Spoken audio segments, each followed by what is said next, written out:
This is Channel 2 News, coverage you can count on. A red flag warning will last. Yeah, a lot of time today. It's increasing the fire danger for across our area. We have more Fire Watch for you on Channel 2 News at 5:30. And yes, that red flag warning will last until 8 o'clock tonight. But here's the thing, we'll actually see another one tomorrow.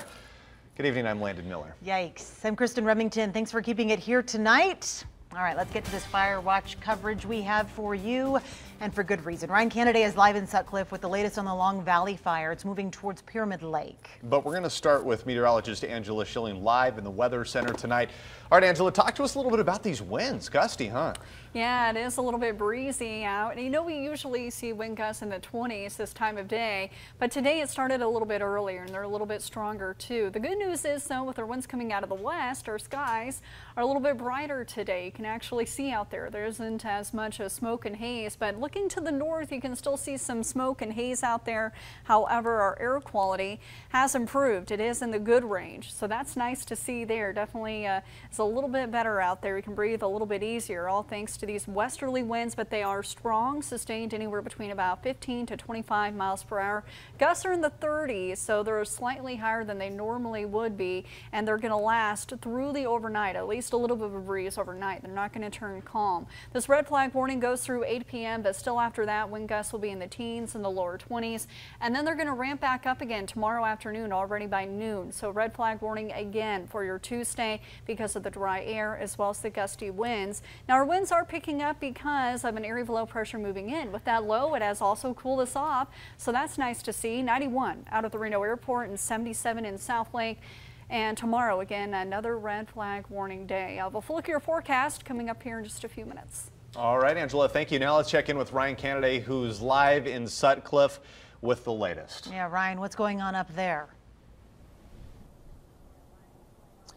Well, guys, it's really a lot of precautionary measures over here. Really, residents in Sutcliffe are just being asked to be prepared and to be ready to leave. However, mandatory evacuations are still not mandatory, or evacuations are not mandatory at this time. Now, in addition to that, State Route 445 over here is also closed off to anyone who does not live in town. Fire crews have been staged in Sutcliffe since last night, and today they're continuing structure protection as well as work to create containment lines around the fire. The biggest concern for residents and fire crews is tonight's red flag warning. The mixture of dry fuels and a change of wind pattern could make this fire unpredictable and dangerous if it does move closer into town. Now, if those conditions do change and evacuations do become mandatory, that center will be staged over in Nixon at the Nixon Gym. Be sure to stay with Channel 2 as we continue to gather all the latest information on the Long Valley fire. Covering Fire Watch Live, Ryan Kennedy, Channel 2 News. All right, Ryan, thanks so much for that. And the Long Valley fire this year has burned more acres than 5 fires in the same area last year. You'll recall the Virginia Mountains Complex fire, which burned more than 62,000 acres. That's right there in the yellow on your screen. It was made up of 5 fires, the largest of which was the Thule fire. It burned 36,000 acres near Sutcliffe. All right, take a look at the Long Valley fire from this year. Can you believe that? As you can see, it's eaten up much of what wasn't burned last fire season. It's more than 20,000 acres larger. That map is pretty impressive, Yeah, seeing all the right? colors there. Also on Fire Watch, voluntary evacuations are in place as the MM115 fire, that's mile marker 155. That fire is burning west of Winnemucca. Now, that fire has burned more than 15,000 acres and is at 20% containment. It's impacting south boundary of the Jupiter mine. That would be the north, Logan Road, to the west, Dunn Glen, and to the east, the boundary would be Van Dyst Road. So concerns are we are getting the southwest winds, and we do have the red flag warning for the next couple of days. So our concerns are if it does push over, to the east, then we do have a population over there, and that's our concern right now, and trying to hold those lines. And everyone's doing a great job, working very hard out there, and to secure those edges. And there is no estimate on when that fire could be contained. Landed a jumbo jet that could be used to fight fires across the West is sitting unused in a California hangar. Andy Guevara has a closer look at the super tanker and why it's grounded. Hey, we're good to start down there? Yep, clear to start. We're the very largest in the world. There's nobody out there that comes close. Jim Wheeler's company, Global Supertanker, turned a 747-400 series passenger jet, one of the biggest in the sky, into the world's largest fire extinguisher.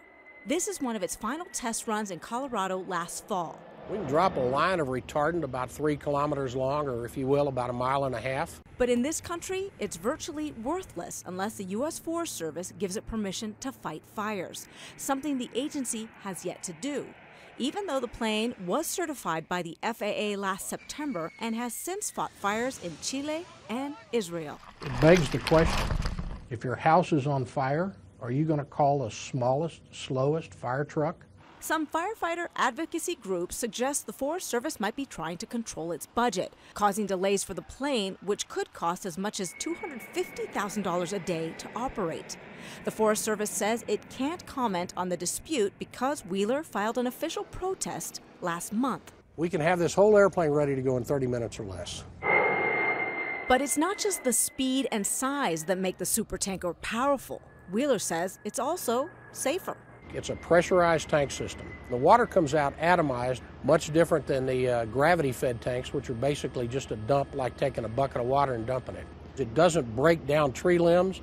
It won't crush cars or buildings. California's fire agency currently has an agreement to use the plane, but can't deploy it until the Forest Service gives its approval. It's an expensive aircraft, but at a time of ever-growing wildfires threatening lives and property, Wheeler feels his service is a bargain. Covering the story, Andy Guevara, Channel 2 News. Good grief, that plane is huge. All right, well, fire officials are looking for witnesses who may have seen a truck and a trailer driving on 395 just before the Cold Springs fire started on Friday. Investigators say a firefighter witnessed the truck towing a trailer driving south right near the White Lake Parkway exit with sparks shooting out of the back of the vehicle. Okay, so that truck was a Ford F-250 or Ford F-350 and was spotted just before 1 o'clock Friday afternoon.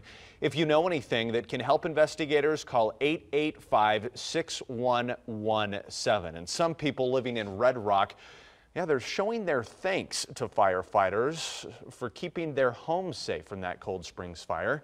If you look here, the Reno Fire Department sent us this photo of the flames coming up against a home in Red Rock. Now, while the very next day, you see it here, the Bujica family hung some thank you signs from their home, thanking firefighters for knocking down those flames. They saved our house yesterday. If it came any closer, our house would probably gotten burned down.